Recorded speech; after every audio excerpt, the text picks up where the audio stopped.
Greek, nostalgia literally means the pain from an old wound. It takes us to a place where we ache to go again.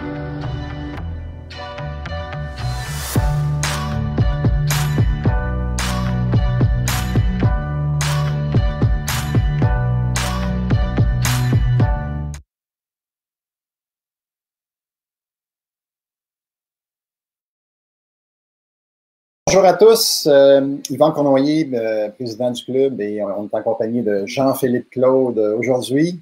Salut Jean-Philippe. Salut Yvan. Excellent. Donc, vous avez deux présidents pour le prix d'un aujourd'hui. Donc, bienvenue à ce questions et réponses. On est très content d'être là ce midi avec vous. C'est rendu quasiment une tradition le lundi midi d'être là à répondre aux questions des gens. Et on a une page qui s'appelle « Pose ta question ». Donc, une page sur le site web où vous pouvez poser vos questions durant la semaine et on choisit les plus pertinentes et ceux qu'on pense qui vont aider le plus de gens possible. Et on commence sans plus tarder avec une question de Anne Bossy qui demandait « Vendor Take Back », donc VTB en English, qui croit que c'est une balance de vente en français. Jean-Philippe, tu peux nous confirmer ça? Oui, exact. Excellent. Donc, tout le monde me dit que c'est pratiquement impossible au Québec de faire des balances de vente. C'est peut-être la meilleure stratégie pour moi d'entrer dans le marché des multiplexes. Premièrement, qui t'a dit que c'est impossible? On est très curieux de savoir qui t'a dit ça. Est-ce que c'est des courtiers qui ont dit ça? Est-ce que c'est des courtiers immobiliers? Effectivement, c'est difficile à faire dans les maisons et dans les condos, dans les plex aussi, de 2 à 5, c'est quand même pas monnaie courante, mais dans le multiplex, plus les immeubles sont gros, plus, dans le fond, il y a de balances de vente qui peuvent être faites. Et c'est sûr que si tu cherches où ce que tout le monde cherche, les immeubles sont affichés dans le réseau, puis que ça vient de sortir sur le marché, c'est peut-être difficile d'avoir une balance de vente du vendeur parce qu'il va trouver preneur. Il y a tellement d'acheteurs intéressés aux immeubles qu'il va vendre sans balance de vente. Mais si on cherche à contre-courant, comme on voit dans le coaching, le soleil d'abondance, on cherche à des endroits où ce que les gens ne vont pas, et on est seul avec le vendeur. S'il y a une certaine motivation, en règle générale, on peut avoir une balance de vente pour nous aider à acheter avec le moins de cash possible et évidemment réduire ses rendements. Donc, Anne fait des recherches à contre-courant, puis ose demander, ose offrir aux vendeurs des balances de vente, puis en allant sur le terrain, tu vas voir si c'est possible ou non. Excellent. Une autre question qui nous venait là, du site web, ça vient de Henri Primo. Donc, Henri a acheté un terrain résidentiel avec service l'an passé via sa compagnie. Il a subdivisé le terrain en deux et il a reçu une offre de quelqu'un, d'un particulier. Il demande s'il doit payer la TPS TVQ lors de la revente. Il dit que sa compagnie sert seulement pour l'immobilier. Effectivement, quand les terrains sont subdivisés, surtout via une compagnie, donc, TPS TVQ va s'appliquer à la revente. Donc, il y a beaucoup de particularités dans la TPS TVQ. Je t'invite pour avoir plus de détails à consulter un bon fiscaliste qui va connaître la TPS TVQ. Par rapport au terrain aussi, c'est très, très particulier. Donc, peut-être contacter Richard Damour de Fodago. Donc, il pourra peut-être éclairer davantage, mais je suis sûr à 99%, vu que c'est une compagnie qui revend des terrains, c'est taxable. TPS TVQ s'ajoute. Donc, Yvan, je pense qu'on n'avait pas eu le temps de mettre toutes les questions dans le chat là, avant le live, mais je pense qu'il y en avait une sur pourquoi on utilise conventionnel ou SCHL. Tu m'amèneras le nom, là, mais je vais pouvoir y répondre en attendant. Donc, la question était pourquoi qu'on y va dans une optimisation avec un financement conventionnel plutôt que SCHL au départ, même si les mises de fonds sont plus élevées. C'est sûr que ça serait plus le fun d'y aller avec la SCHL, mais le problème est que la SCHL, la plupart du temps, ont des termes fixes de 5 ans. Donc, on va devoir assigner une hypothèque avec un terme fixe de 5 ans. Donc, si on refinance après une optimisation après 1 an ou 2 ans, on va se trouver à avoir une forte pénalité sur le terme. Et également, la prime, je vais le dire, mon Dieu, c'est lundi matin. La prime SCHL, quand on refinance, ben, on en perd une partie parce qu'on perd le certificat qui a été émis. Donc, là, on est obligé de repayer une partie de la prime là-dessus. Donc, le terme est pénalisant et également la prime dans laquelle on perd un pourcentage. Donc, généralement, on va y aller conventionnel au départ et ensuite, on y va SCHL. Donc, vous pouvez prendre un terme d'1 an ou sinon, si vous signez une hypothèque avec la même banque, parfois, ils vont vouloir décaisser une deuxième tranche puis aller assurer le prêt avec la SCHL. C'est possible. Yvan, de retour à toi sur la passerelle. Oui, on avait une question toujours sur la page, là, qui était une référence pour un courtier hypothécaire, un courtier immobilier spécialisé dans le multilogement. Donc, on profite de l'occasion pour te référer donc à PMML, qui sont très, très présents, très actifs et ils connaissent leur domaine par rapport à ça. Donc, Jean-Philippe, je ne peux pas mettre les questions. Non, c'est bon. Tu peux les lire verbalement, effectivement, pendant que je renchéris sur ta question. Effectivement, très, très bon courtier hypothécaire chez PMML, là, que ce soit Christian. Je sais qu'Alexandre ne veut pas que je donne sa référence parce qu'il est trop occupé. Alexandre Gagné, très, très bon courtier également là-bas. Il y a Jonathan Morin qui pose une question. Achètes-tu seulement des immeubles dont le cash flow doit être positif de le jour 1? Idéalement, oui. Si ton but, c'est de le garder à long terme et de l'opérer comme il est actuellement, il faut que ce soit idéalement cash flow positif. C'est sûr que c'est pas dramatique si tu as un immeuble parmi ton ensemble de ton parc. Si tu as un immeuble qui est à cash flow négatif, encore là, ça dépend quel montant. Tu sais, est-tu moins 50 $ ou moins 600 $ par mois? Donc, n'avoir un dans ton parc, c'est peut-être pas si dramatique, mais bâtir un parc à cash flow négatif, tu vois que c'est impossible, à moins de faire des gros revenus. Donc, on achète une business, on veut qu'elle soit rentable, donc on tente d'avoir des immeubles à cash flow positif. Pourquoi qu'il pourrait être négatif? On pourrait considérer acheter un immeuble à cash flow négatif temporairement si le but, c'est de le flipper, de le transformer en condo, de l'optimiser et de le revendre à profit ou de le refinancer pour récupérer son argent.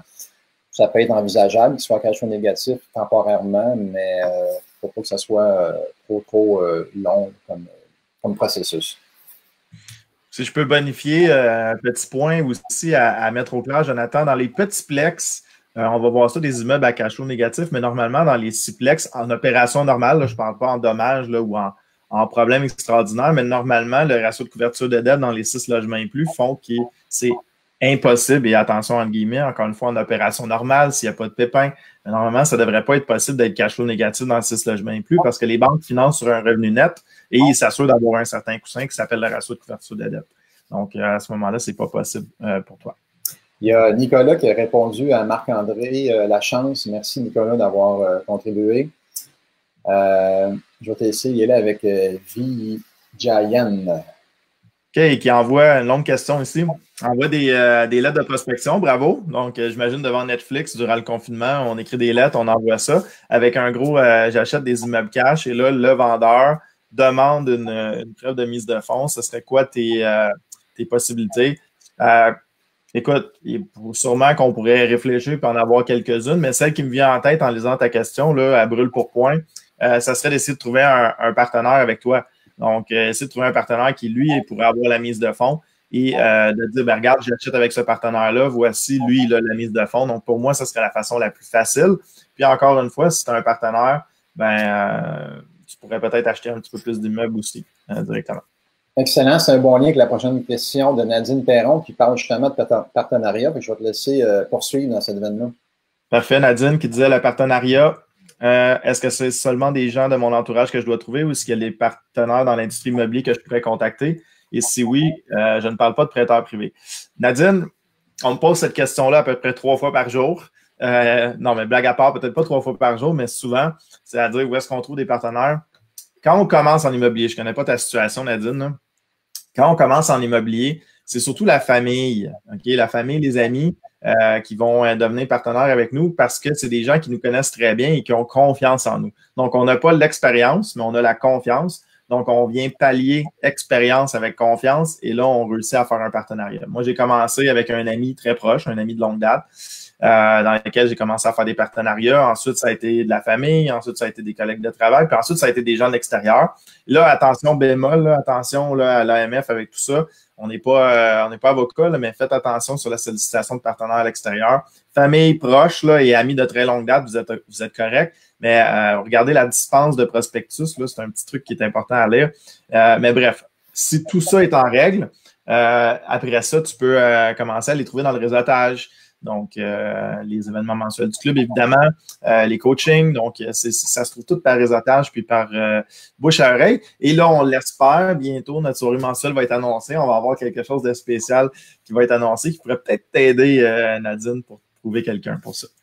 Justement, Danny Côté, il cherche des partenaires. Donc, s'il y en a ici qui voudraient peut-être se manifester à Danny, allez-y.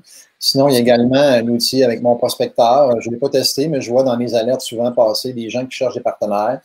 Mais tu sais, trouver un partenaire, sans l'avoir vu, il faut les rencontrer comme Jean-Philippe, c'est une question de confiance. Ça se fait, faut qu'il y ait un feeling aussi, puis qu'il y ait un fit entre les partenaires. Donc, évidemment, ça va mener, éventuellement, ça va mener à une rencontre physique importante.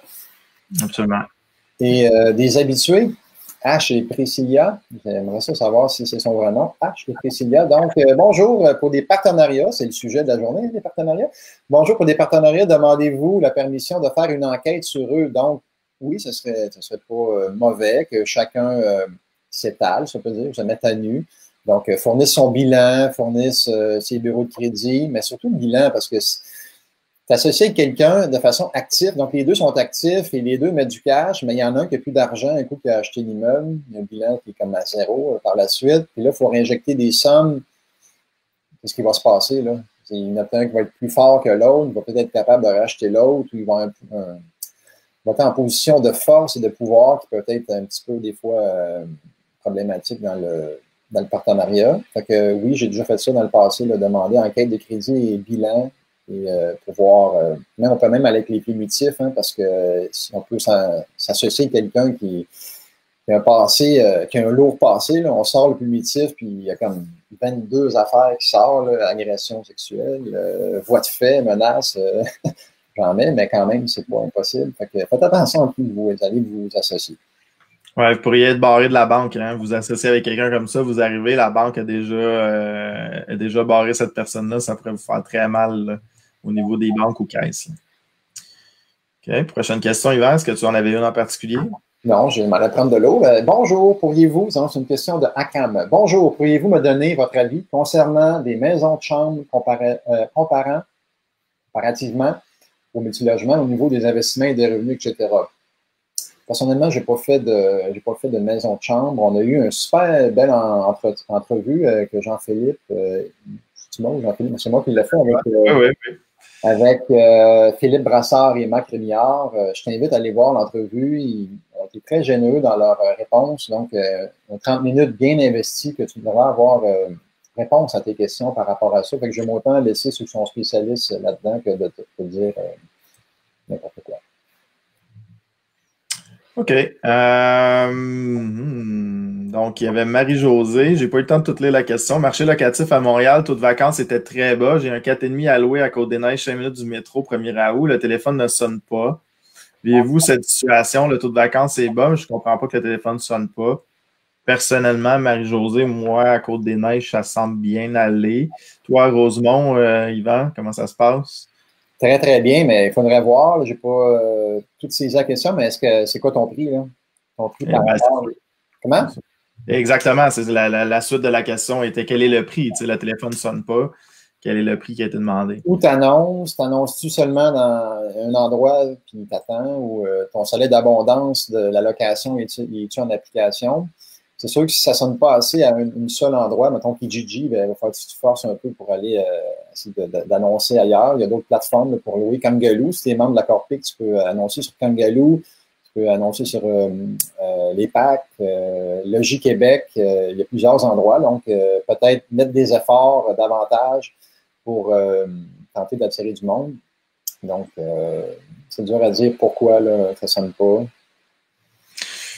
Difficile à dire. C'est difficile à dire. Ça dépend d'un paquet de facteurs. Je vais sauter. On va essayer de donner le tour à tout le monde. Je sais qu'Akram avait posé une autre question.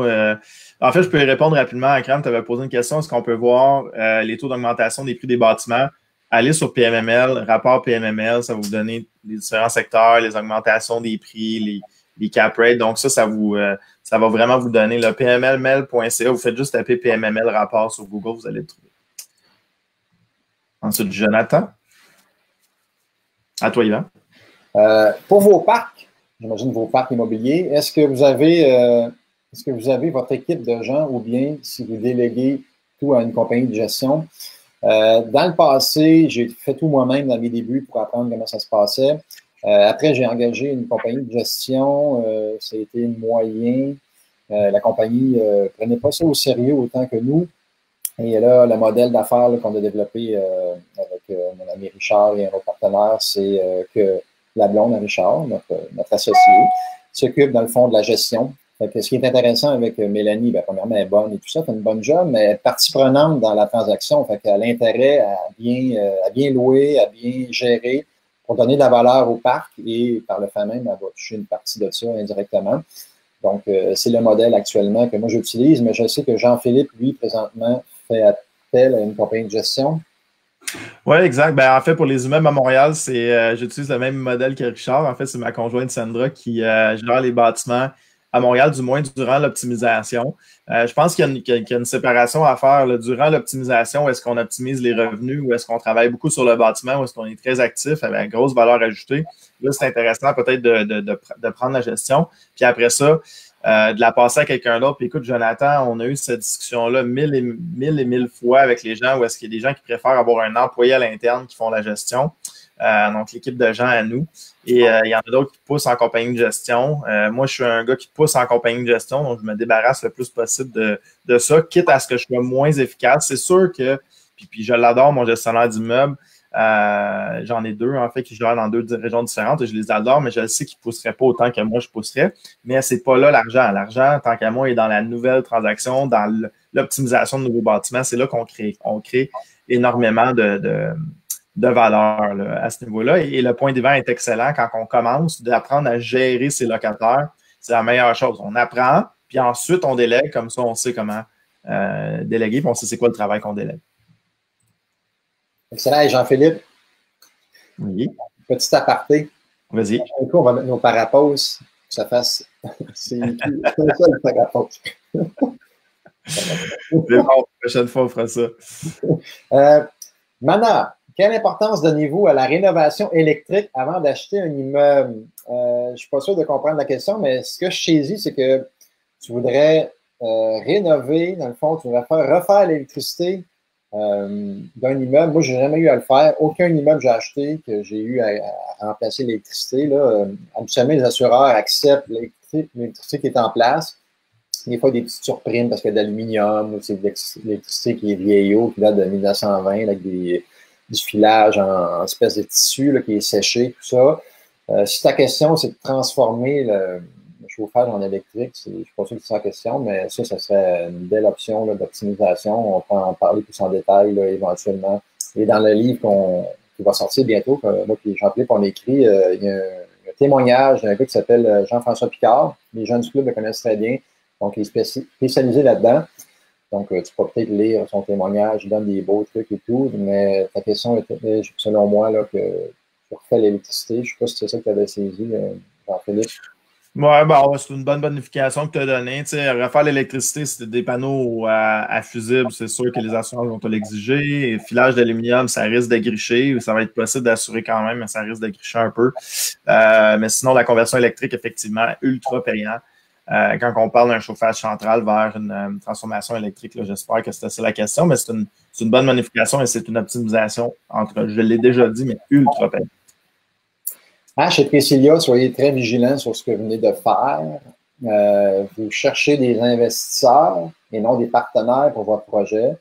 Donc là, si vous affichez publiquement, vous faites un site web, recherche investisseur, rendement de 9%, tout ça, que vous allez offrir. Là, vous faites appel à l'épargne publique, l'AMF pour rentrer là-dedans. Donc, c'est régulé par l'AMF. Donc, faites attention à la façon que vous allez approcher vos partenaires. Donc, vous cherchez des partenaires qui vont investir dans votre projet, OK? Et non des investisseurs. Donc, soyez vigilants là-dedans.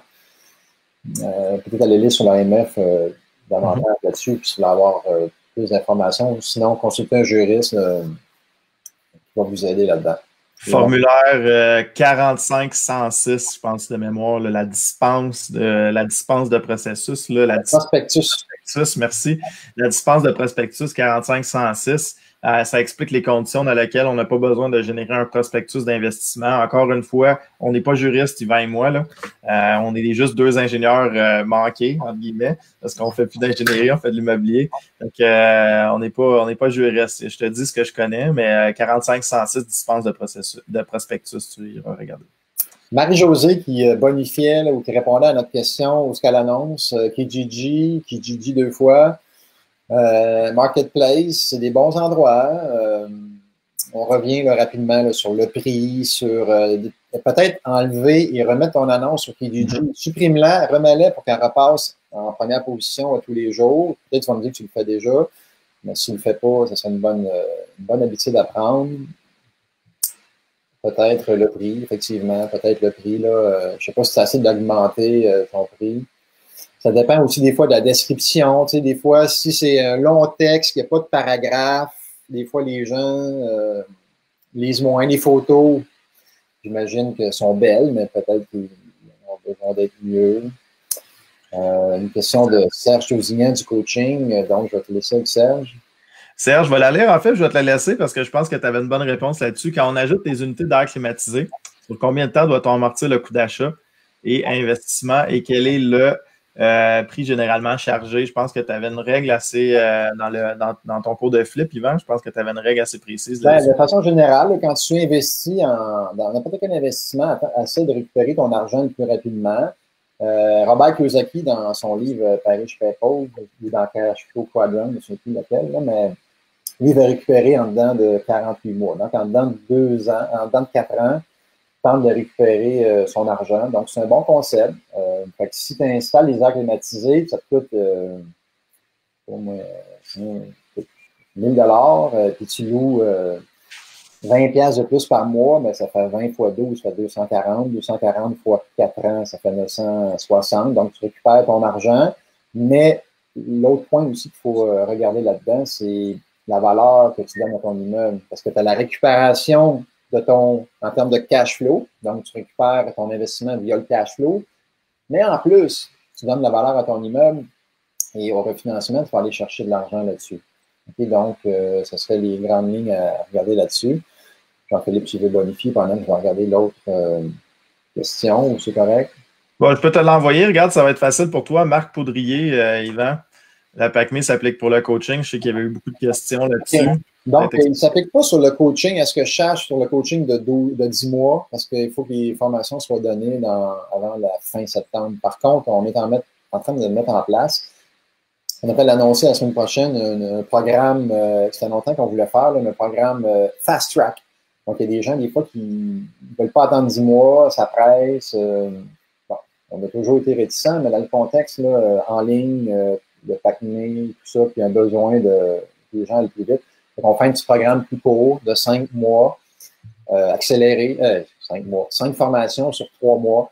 Donc, ça devrait s'appliquer. Mais encore là, ça va dépendre de ta situation. C'est pas le coaching qui s'applique ou non, c'est toi, est-ce que ça correspond mettons, à la formation complémentaire à ta profession, par exemple. Fait que si tu prends le coaching, puis tu es déjà investisseur, ben, ça risque d'aider. Si tu es entrepreneur général, puis tu prends un cours de flip, ben, il risque d'être admissible. Mais si tu es comptable, puis tu prends un cours de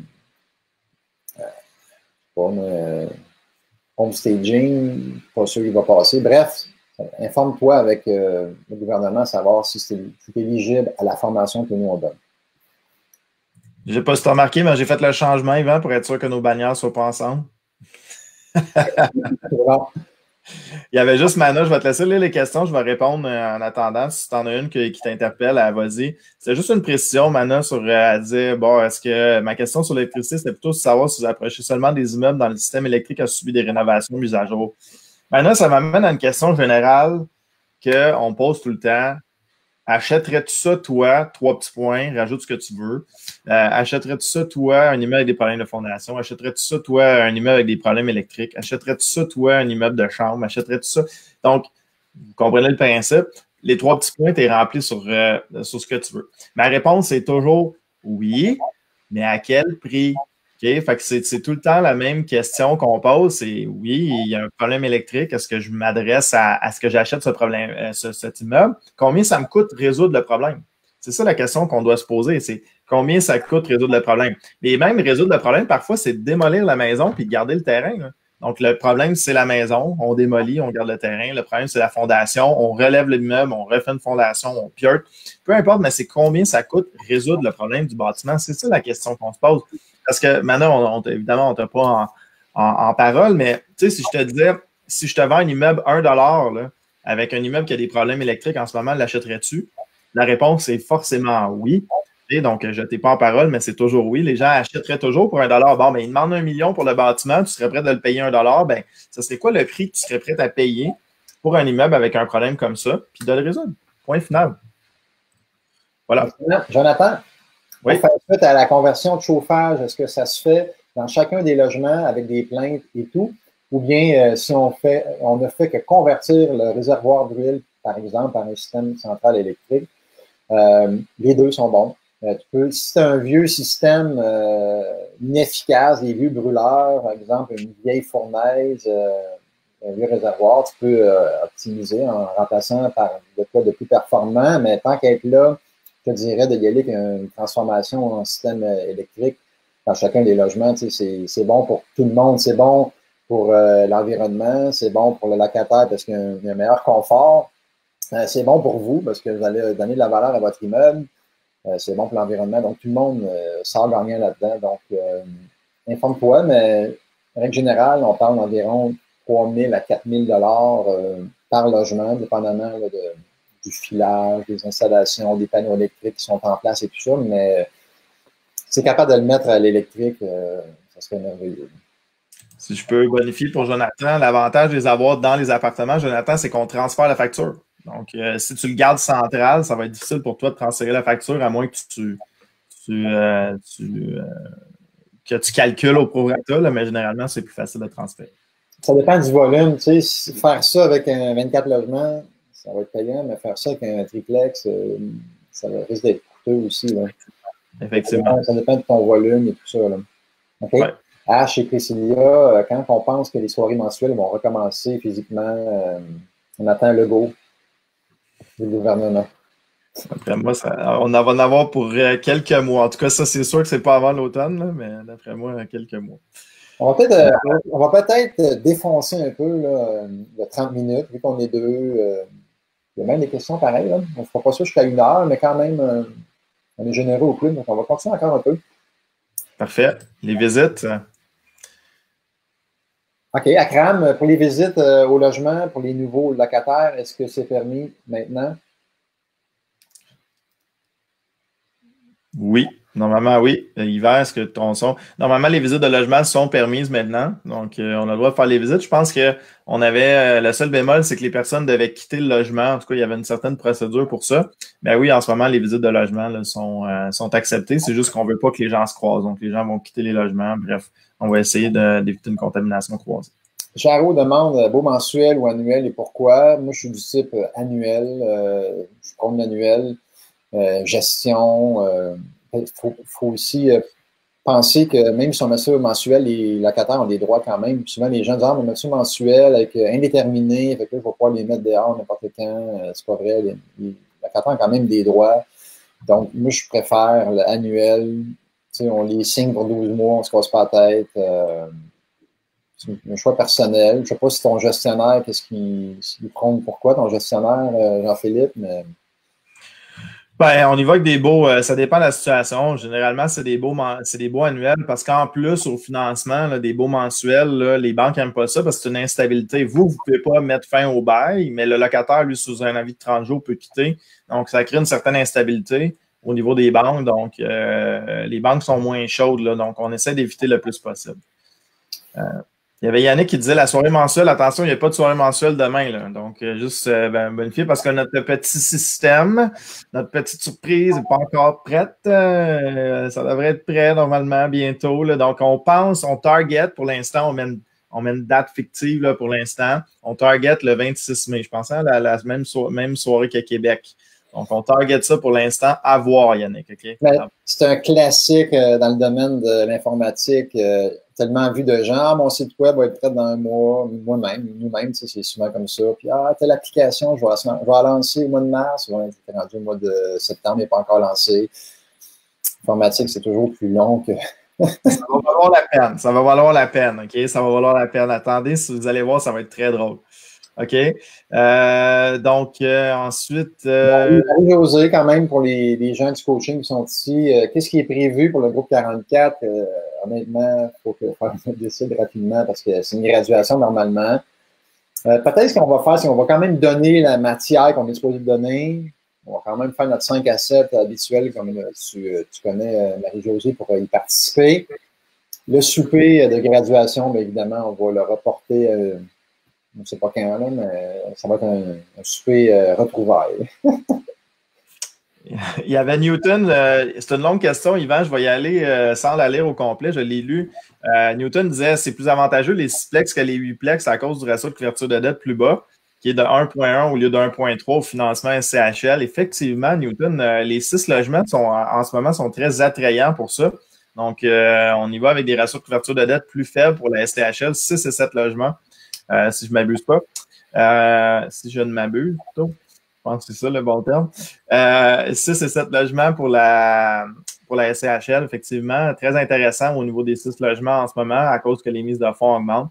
Je ne sais pas pourquoi que le 8 logements ne rentre pas pour les 6 logements. Je ne sais pas c'est quoi le thinking de la SCHL derrière, mais effectivement, les 6 logements pour le SCHL seulement. Là.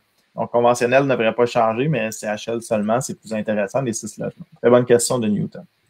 Une très bonne question aussi de François Héroux. Non, mais tu peux passer à Crawler pendant que je réponds au Fast Track. C'est bon. Sans faire de plug, mais quand même, on en parle parce que c'est pour le bien de tous, autant pour le bien de nous que de vous, que des vendeurs que vous allez débarrasser de leur immeuble et tout ça. Donc, c'est 5 cours. Donc, premier cours, c'est le cours habituel là, de recherche qu'on va bonifier. On faisait 1h30 avec ça. On va faire un 3 heures. On va être plus pratico-pratique. On va aller faire du JLR, du bon prospecteur, du infolo. Donc, on va faire une journée sur la banque, 3 heures sur la recherche, sur le plan, un petit peu sur le crédit. On va parler de devenir millionnaire un immeuble à la fois. Donc, première journée, ça va être ça. Deuxième, c'est l'analyse de rentabilité des immeubles à revenus. Donc, pendant 6 heures, on vous montre à analyser les immeubles, faire un peu d'optimisation aussi à travers ça. Le cours 3, ça va être un 3 heures sur le financement bancaire. Donc, comment que les banques fonctionnent, qu'est-ce qu'elles veulent voir, qu'est-ce qu'elles veulent entendre. Un autre 3 heures en après-midi sur les offres d'achat. On va passer à travers une offre d'achat ensemble, un exemple. Le cours 4, ça va être l'inspection au bâtiment. Donc, visiter des immeubles avec les yeux d'un inspecteur, dans le fond. Et donc, pour être autonome le plus possible. Et on va arriver au cours numéro 5 avec la vérification diligente. Tout ce qu'il faut vérifier avant d'acheter un immeuble. Évidemment, ces 5 cours-là vont être parsemés de capsules, des fois de 30 minutes, de notre ami Dave Powell sur les flips. On va avoir un petit 30 minutes aussi avec notre ami Ray Vincent sur la motivation. Et ceux qui voudront par la suite poursuivre le coaching de 10 mois à partir du mois 6, donc ils vont intégrer le groupe en personne, on l'espère qu'on va pouvoir le faire, paieront la différence. Puis évidemment, il y a full d'avantages à faire partie du Fast Track. Vous irez voir, là, je ne vais pas prendre trop de temps non plus sur questions et réponses. Allez voir sur le site là, du club d'ici une semaine ou deux. Vous allez avoir tous les avantages de le prendre en package plutôt que de le prendre à la carte. Voilà. Peut-être une dernière question, Yvan. Toto qui posait une question. Peut-on faire du cash flow avec un duplex, triplex sur l'île de Montréal sans devoir faire de lourdes rénovations? Nous regardons les annonces et nous avons de la misère à trouver des deals. J'ai de la misère à dire. Est-ce que tu veux la répondre? Est-ce que tu veux que j'y aille, Yvan? Pas le décourager, là, mais... Ah non, mais c'est clair que sur l'île de Montréal, un duplex, un triplex, faire du cash flow, la réponse, c'est quasiment non, là. C'est quasiment impossible parce que dans les plex, donc de 2 à 5, c'est vraiment l'offre et la demande qui va fixer le prix de vente. Tellement de demandes à Montréal, c'est là que ça se passe. Hein, le 3/4 de la province est à Montréal. Donc, la business, en guillemets, se passe là. Et il y a tellement de monde qui veulent rester là Fait que les prix augmentent. Fait que tu payes tellement cher par rapport aux revenus qui sont en place. Tu as beau rénover, puis louer plus cher, tu n'as pas assez de volume pour essayer de sortir gagnant de ça. Là. Si tu le fais avec un 8 logements, un 24 logements, oui, en rénovant, en louant plus cher, tu vas être capable de rentabiliser le tout, mais un petit immeuble de même, tu as trop de dépenses par rapport aux revenus. Très, très, très difficile. Tu vas arriver à le faire en région parce que les prix sont pas chers. Tu sais. Ouais, le problème, c'est que les gens y habitent. Oui, vas-y, Yvan, je ne voulais pas te couper. Malgré qu'en région, tu sais, les prix sont moins chers, vous allez dire, mais les revenus sont moins chers. Oui, mais en proportion, les prix sont moins chers que les revenus, que les dépenses. Que les revenus, excusez. Donc, les revenus descendent un peu, mais les prix descendent beaucoup plus. Exact. Ouais, ben, pour bonifier, c'est qu'à Montréal, c'est que les gens vont le faire pour y habiter, Toto. Donc, les gens, ils vont acheter ça pour vivre, pour que ça coûte un petit peu moins cher qu'une maison, pour venir assouplir leur hypothèque. Pour l'avoir fait, moi, j'ai acheté un triplex à Montréal. Je n'étais pas cash flow positif pantoute. Donc, qu'est-ce qui est arrivé? Ben, j'ai rénové, j'ai acheté un bachelor, puis à la fin, j'étais capable de à peu près vivre là pour pas grand-chose. Donc, c'est intéressant, mais sinon, c'est effectivement extrêmement difficile. Donc, dernier segment, quand même rendu bientôt, moins 20. On va peut-être conclure avec ce qui s'en vient pour le club. Donc, vous avez peut-être passé en bandeau, là, formation sur les flips jeudi avec moi-même, Dave Powell et peut-être Jean-Philippe s'il a la chance de se libérer. Sinon, mercredi, comment bâtir des solides et puissants partenariats immobiliers avec notre ami Richard Damour, avocat fiscaliste et excellent négociateur, mise en place de structures fiscales et il fait des partenariats toute sa vie, comme moi-même d'ailleurs. On a samedi IMO 101, donc c'est l'équivalent du premier cours de coaching de 10 mois et l'équivalent du premier cours du coaching Fast Track. C'est pas vraiment un coaching, on l'appelle le forfait Fast Track. Donc, c'est pour ça. Du côté anglophone, est-ce qu'il y a quelque chose qui s'en vient, Jean-Philippe?